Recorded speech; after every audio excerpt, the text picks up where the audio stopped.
Good evening, folks. This is Bill Breeden. Thank you for joining me tonight for Constellation Tour number 78. Tonight we're going to talk about the far southern celestial hemisphere constellation Volans, the flying fish.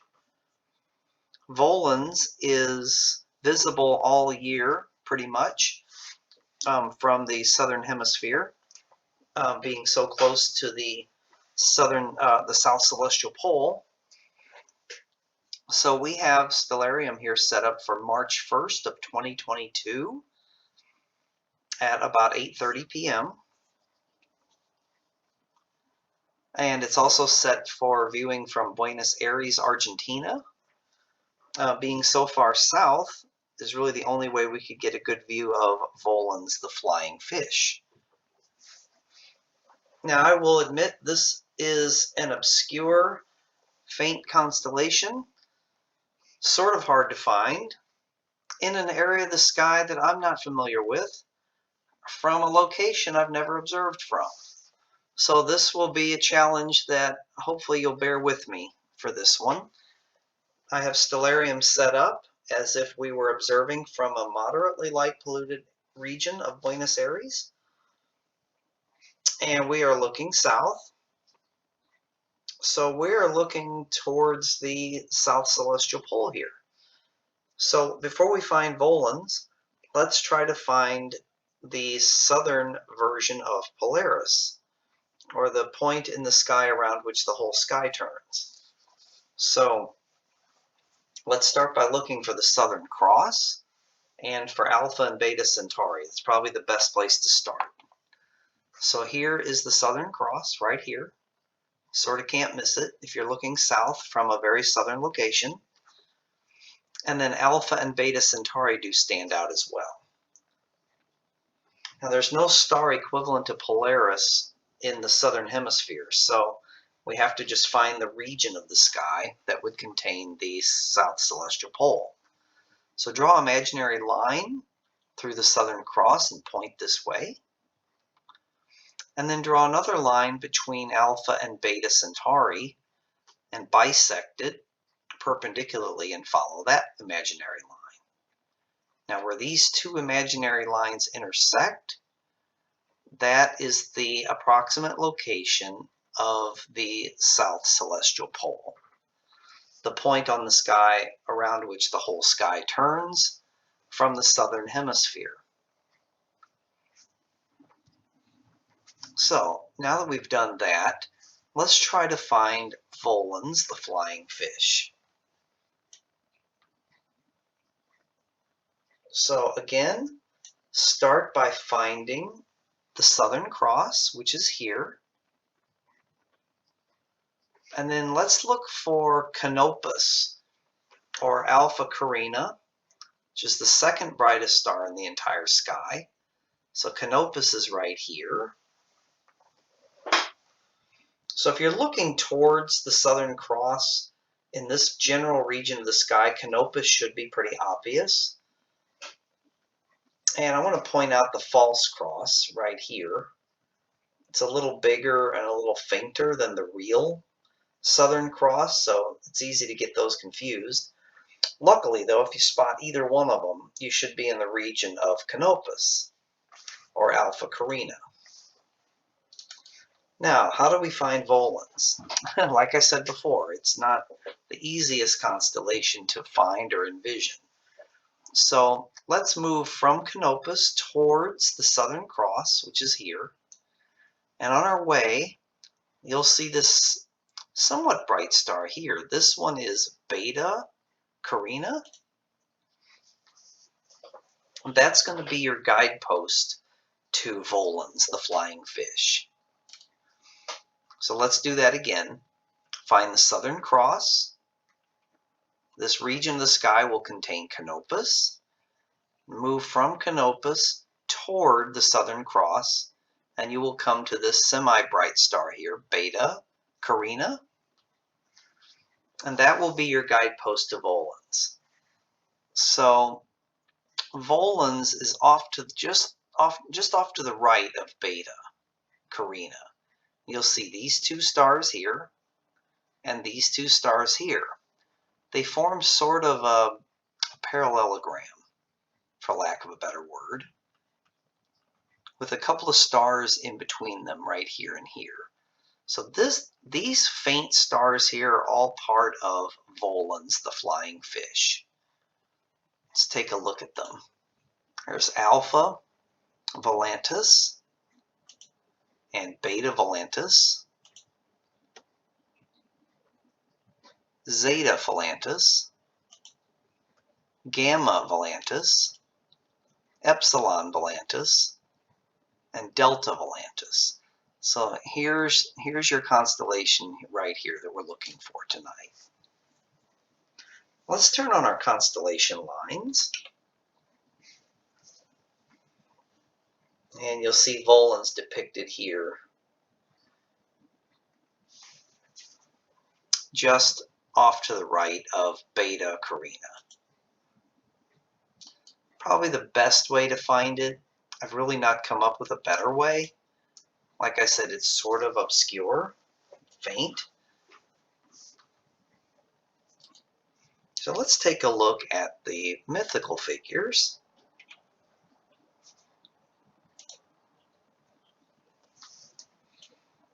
And from the southern hemisphere, the great ship Argo Navis is pretty much depicted upright. So you have Carina the keel here, you have Puppis the stern, and Vela the sail. And just below the keel of the great ship is this flying fish known as Volans. And you'll see that this fish is depicted as having wings. And that's what these stars here that form the parallelogram, they sort of form the wings. And then the two in the middle form the fish's body.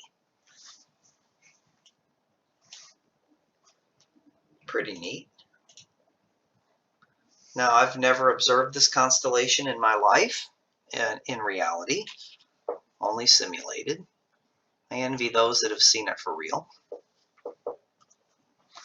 And from this light polluted location, you can just make out the Large Magellanic Cloud right here, just below Volans, which is here. So let's take a look at this region from a dark site.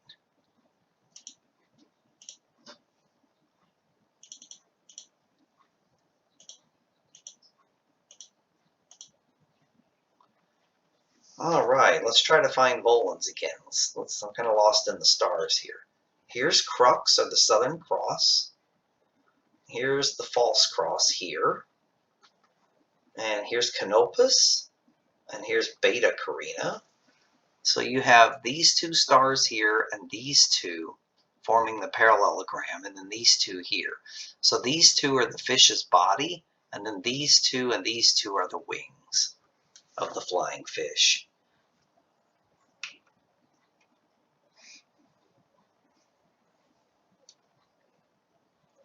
And from a darker location, you can certainly see the Large Magellanic Cloud here just below Volans. That may actually be the easiest way to find it.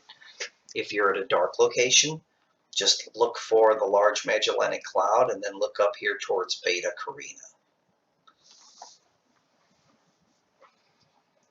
Okay, there are no Messier objects within Volans, but there are a couple double stars here. One of them is Gamma Volantis. So I believe it was this one. You have these two here and these two here forming the parallelogram. Yeah, there's Gamma. Oops.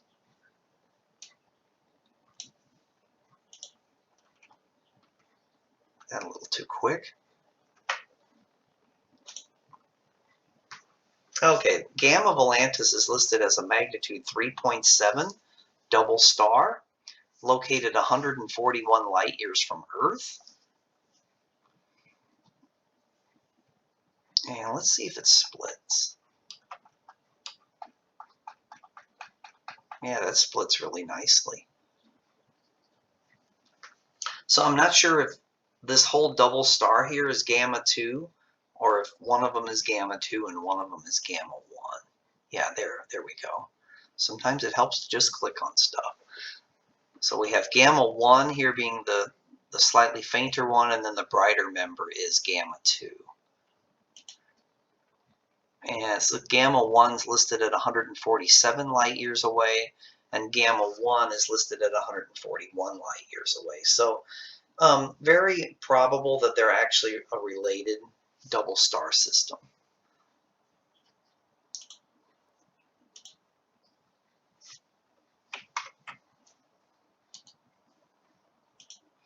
Okay, another double star I have listed here is Epsilon Volantis.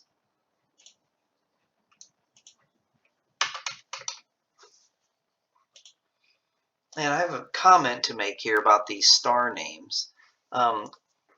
Within the constellation Volans, or actually any other constellation, the constellation name, the standard constellation name is Volans. But then when you're naming the stars within it, you're supposed to use the genitive version of the constellation. So you would have Gamma Volantis being the gamma star of Volans. So you have the constellation name of Volans, and then you have the genitive version, Volantis. And sometimes when I'm naming, when I'm referring to stars, instead of saying Gamma Volantis, I may just say Gamma Volans. Another example is Epsilon. I may say Epsilon Volans instead of Epsilon Volantis. And there's two reasons for that. One is that I forget what the genitive version is. Sometimes it's not obvious. So I just use the bare designation along with the standard constellation name. And then other times I do know what it is, so I'll use it. But I think I've heard other people do that. I know the proper way to do it is to use the genitive version, but I don't always do that, so I think it's still clear what star we're referring to. So this is Epsilon Volantis, and we're going to go ahead and put it in the finder here. Epsilon is located 642 light years away. It's listed as magnitude 7.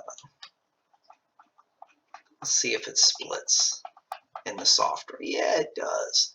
These are a couple of really good doubles. So this one would really look good with a medium high to high powered eyepiece.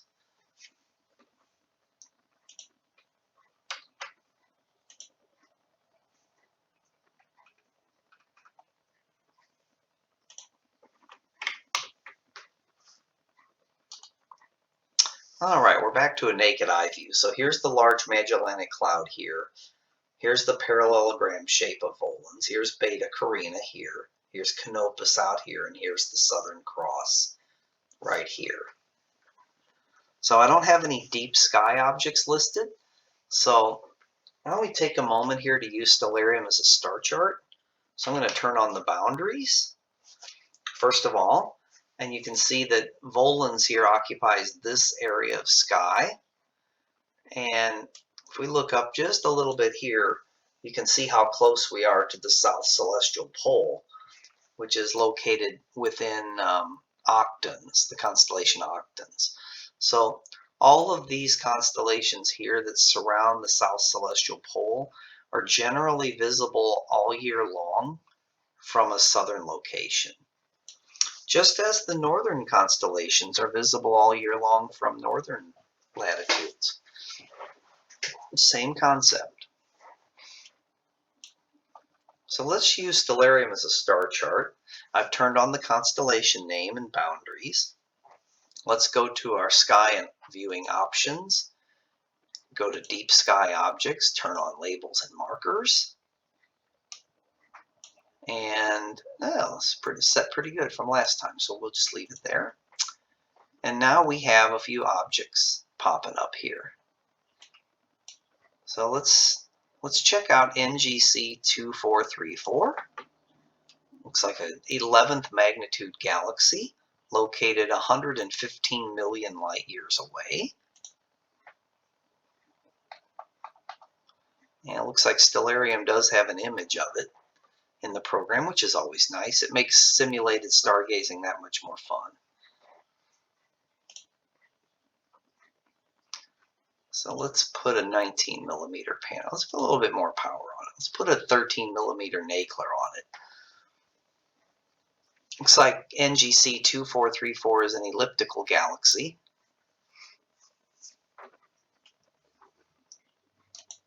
And it looks like very, very close to being within the same field of view is something called the Meat Hook Galaxy. Never heard of that. NGC 2442. This is another 10th magnitude galaxy. And this one's closer. It's only 55 million light years away. Only is relative. So this one through a 13 millimeter Nagler eyepiece would be really stunning. Probably look really good through a 12-inch telescope or larger from a dark location.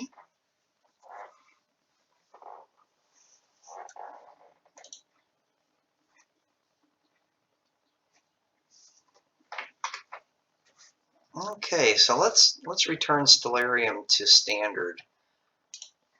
Let's turn off labels and markers and turn off constellation names. And now we've returned Stellarium back to planetarium mode. Okay, well, this concludes my tour tonight of Volans, the flying fish. Good night and good seeing.